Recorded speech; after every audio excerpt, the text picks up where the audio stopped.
para ma-demo ko sa inyo kung ano pa talaga ang ginawa ni Ma'am Kuring dun sa video ko regarding sa kanyang sikreto. Ito na yun. Okay? Ito yung old ko. Tamang-tama, gagawa kasi ako ng panibago. Para at least, ayan yung luma. Depende po sa kalaki ng lagayan nyo, kabayan, ha? Sabihin ko sa inyo kung gaano kadami. Ano lang bang nilalagay nila doon? Sibuyas, lemon, or kung meron kang kalamansi o lime, pwede din. Tsaka bawang. Okay?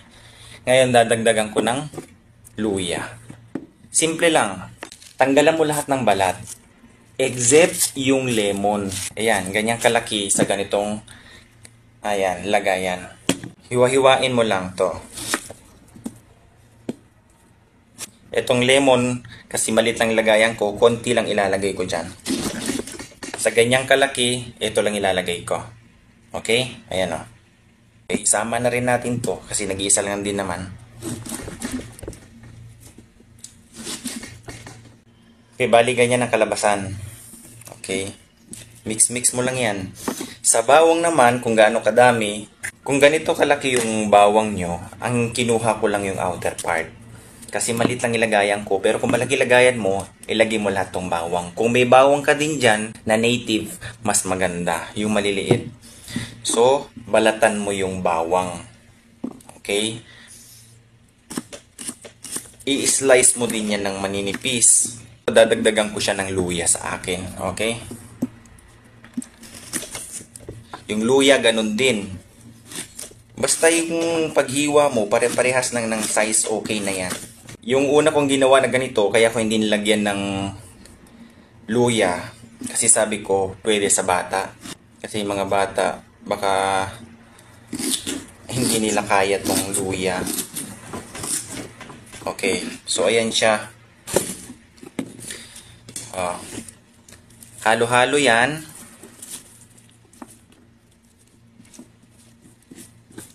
Tapos yan ilalagay mo dito.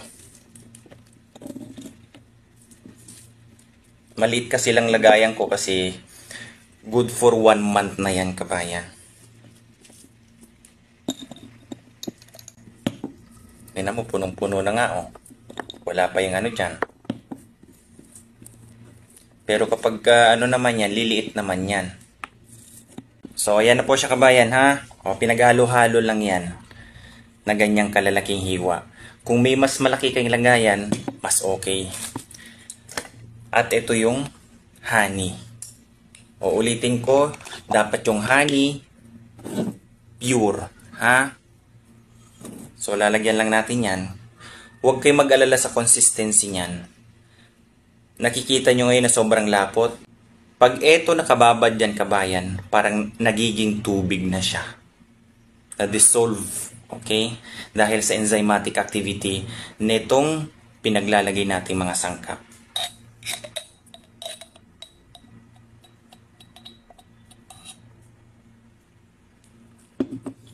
So, ayan. Meron ka ng solution.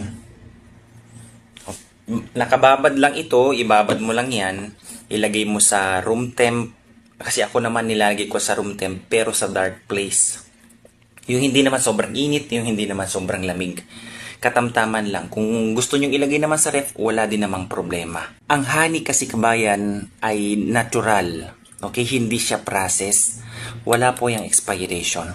Indefinite ang expiration ng honey. Okay? Pero kapag yung honey mo, nag-iiba na yung amoy sa katagalan, hindi yan puro.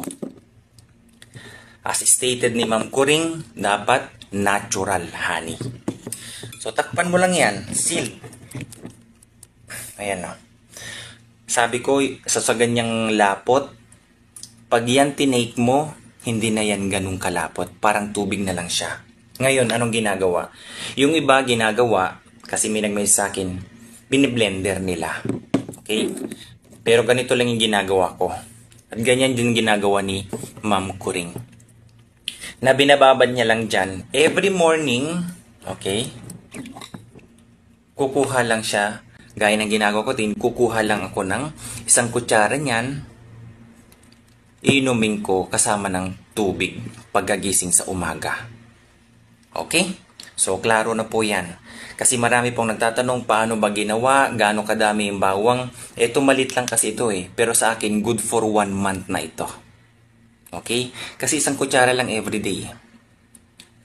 Napakaganda nito kabayan, lalo na kung laging nagkakaroon ng sipon, laging inuubo, laging may problema sa baga. Okay, kasi ito maganda sa congestion, maganda mucus expectorant, 'di ba? Nabanggit ko dun sa kay Ma'am Coring na ni minsan hindi siya dinapuan ng kahit anong trangkaso, kahit anong lagnat kasi nagpapalakas po ito ng immunity kabayan sa totoo lang. Uulitin ko na sa inyo kung gagawin nyo, ha? Kasi may nabasa ako dun sa message naman, huwag kayong magpapaniwala. Kung hindi kayo naniniwala, huwag nyong gawin. Okay? Simple lang naman eh.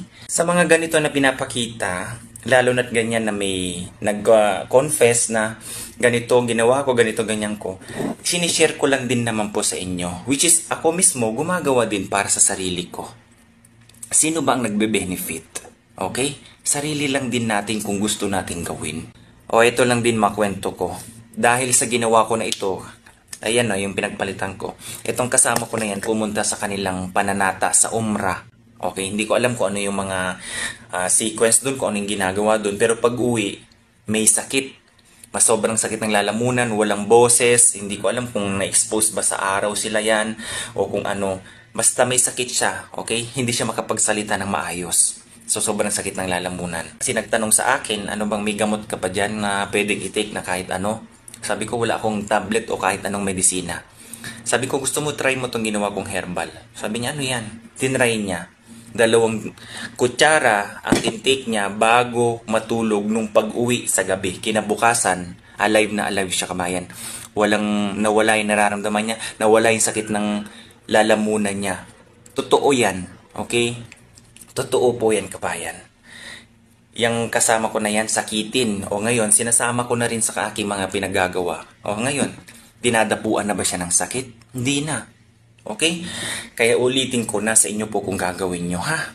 O, kinumpleto ko no kung paano instruction sa pag-take ng ganito. Sa lasa, walang problema. Caring-carry mong kainin. Caring-carry mong inumin kabayan. Okay, isang kutsara lang naman eh. O kung ayaw mo, kumuha ka ng baso, maligam-gam na tubig. Kumuha ka dyan ng isang kutsara. Mix mo dyan. Isabay mo sa inom ng maligam-gam na tubig. Walang problema yun. Maraming salamat po pala Ma'am Coring. Okay? Mula sa kaibuturan ng aking puso, salamat po sa pagbahagi ng ganito. Dito sa mga pinagalo-halong ito, kabayan, including yung honey, kahit i-search nyo po yan, base po yan sa mga tradition o kaya yung mga ancient times, ginagamit na po ang ganito. Okay? Sa Chinese at Ayurvedic traditional medicine, ito na, malaki ang epekto talaga niyan. Antiviral, antibacterial, anti-inflammatory, antioxidant, marami po ang benefits niyan. Malaki bang nitutulong sa kalusugan? Yes. Okay? Pero nasa inyo pa rin yan kabayan kung susunod kayo. Okay? Basta ang akin lang, effective sa akin ito kabayan.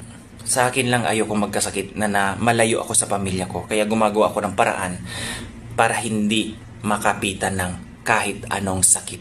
Ubo, lagnat, mucus.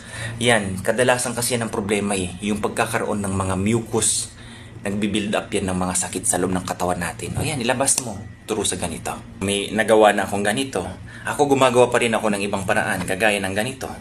Lalo na kapag yung mga kinakain ko, sobrang matataas ang mga fat content niya.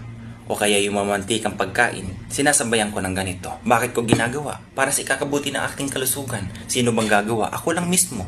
Hindi po ba? Kaya nasa inyo po yan kung gusto nyong pagandahin yung kalusugan nyo. Gusto nyong gawin yung mga ganitong pamamaraan. Nasa inyo lang po yan. Okay?